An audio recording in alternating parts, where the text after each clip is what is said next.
एक महिला 30 जनवरी 2024 को सुबह के टाइम करीब अभी 8 ही बजे थे, एक थाने पे पहुंचती है। और जब वो थाने पे पहुंचती है तो काफी चिल्ला रही थी, काफी रो रही थी। अब उसकी जो चिल्लाहट थी उसको सुनकर थाने के जो स्टाफ अभी पीटी परेड करके आए थे और कुछ तो नाश्ता कर रहे थे। तो जब सिपाहियों ने देखा कि ये महिला लगातार चिल्लाए जा रही है तो उनमें से कई सिपाहियों ने उससे पूछने की कोशिश की, लेकिन वो महिला हर बार यही कहती रही कि नहीं, मैं आप लोगों को कुछ नहीं बताऊंगी क्योंकि आप लोग मेरी कोई मदद नहीं करोगे। मुझे सीधा थाने के अध्यक्ष से मिलना है, यानी कि मुझे थाने के एसएचओ से मिलना है।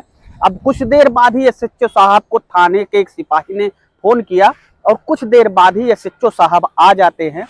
अब ये महिला उन एसएचओ साहब से कहती है कि साहब, एक व्यक्ति ने वो कर दिया है जिसे मैं आपको बता नहीं सकती हूँ। एसएचओ साहब लेडीज पुलिस को बुलाते हैं और लेडीज पुलिस आती है। फिर ये महिला लेडीज पुलिस को जो अपनी पूरी दास्तान सुनाती है, उस दास्तान को सुनकर वाकई में आप दंग रह जाएंगे कि आखिर आदमी की एक छोटी सी गलती उसे कितने गर्त तक ले जा सकती है। दोस्तों, आपने कहावत तो सुनी ही होगी कि सावधानी हटी और दुर्घटना घटी। शायद इस कहानी में कुछ ऐसा ही हुआ। तो दोस्तों, आइए शुरू करते हैं आज की सच्ची कहानी और जानते हैं कि आखिर ये महिला कौन थी और ये पूरा मामला कहाँ का है और महिला के साथ ऐसा क्या हो गया था कि वो थाने के पुरुष स्टाफ को बताना नहीं चाह रही थी। तो नमस्कार, प्रणाम, आदाब, शास्त्रीय काल, क्या हालचाल। उम्मीद है आप स्वस्थ होंगे और मस्त होंगे। दोस्तों, जो आज मैं आपको सच्ची कहानी सुनाने चल रहा हूँ, ये कहानी उत्तर प्रदेश की राजधानी लखनऊ से है।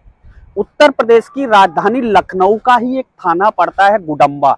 गुडम्बा थाने में ही ये महिला आती है। महिला रो रो कर बताती है कि दरअसल वो और महिला के पति और 2 बच्चे इस महिला के थे, चारों आपस में रह रहे थे। अभी कुछ दिन पहले उसके पति और उसको लगा कि अब हमारे घर की आजीविका अच्छी तरीके से नहीं चल पा रही है, तो उसका पति बाहर प्रदेश कमाने के लिए गुजरात चला जाता है। अभी उसके पति को 4 महीने ही हुए थे गुजरात गए, वो नौकरी कर रहा था। तो इस महिला के पास, यानी उसका पति जो गुजरात गया था, उसकी पत्नी के पास जो अभी थाने चल कर आई थी, उसने बताया थाने वालों को कि साहब, मेरे पास एंड्रॉइड फ़ोन नहीं था, लिहाजा मेरे पति ने एक एंड्रॉइड मोबाइल फ़ोन खरीद कर मुझको दिया और फिर मैं धीरे धीरे उस एंड्रॉइड फ़ोन पर रील, फेसबुक, व्हाट्सएप से चैटिंग करने लगी। अब मैं पति से कई बार वीडियो कॉल कर कर बात भी करने लगी। इसी बीच इस महिला ने अपने मोबाइल में फेसबुक इंस्टॉल किया और इंस्टॉल करने के बाद बाकायदा अपनी प्रोफाइल बनाई और प्रोफाइल बनाने के बाद इसे एक दिन फेसबुक चलाते हुए एक निहाल नाम के पुरुष की फ्रेंड रिक्वेस्ट मिलती है। अब ये निहाल को जानती नहीं थी।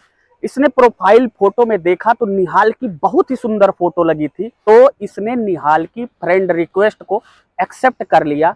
अब निहाल और ये महिला धीरे धीरे आपस में हाय हेलो करने लगते हैं। महिला इस पुरुष से पूछती है कि एक चीज बताओ, तुम कहाँ के रहने वाले हो निहाल? तो निहाल उसे कहता है, मैं दूर का नहीं, मैं भी लखनऊ का ही रहने वाला हूँ।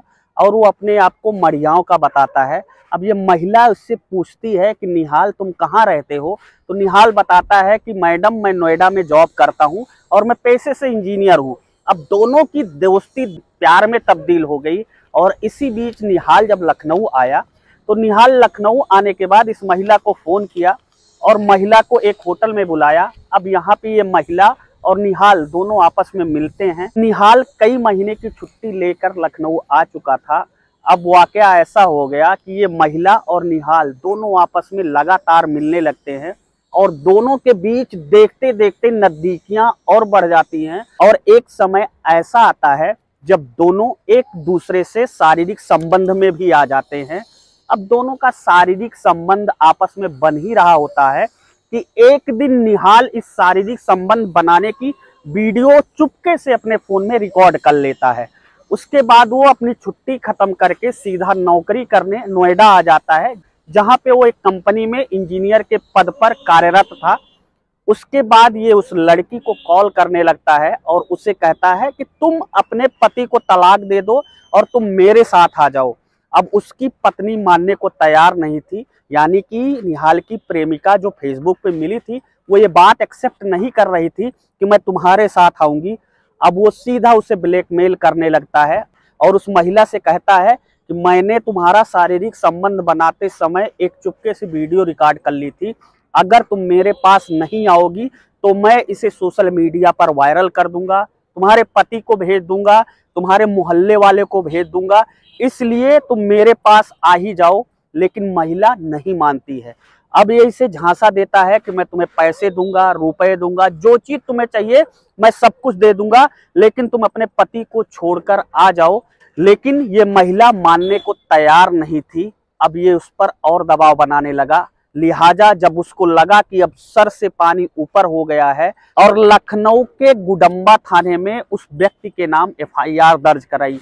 आपको पता ही है उत्तर प्रदेश के मुख्यमंत्री महिलाओं के मामले में थोड़ा ज्यादा ही सख्त हैं।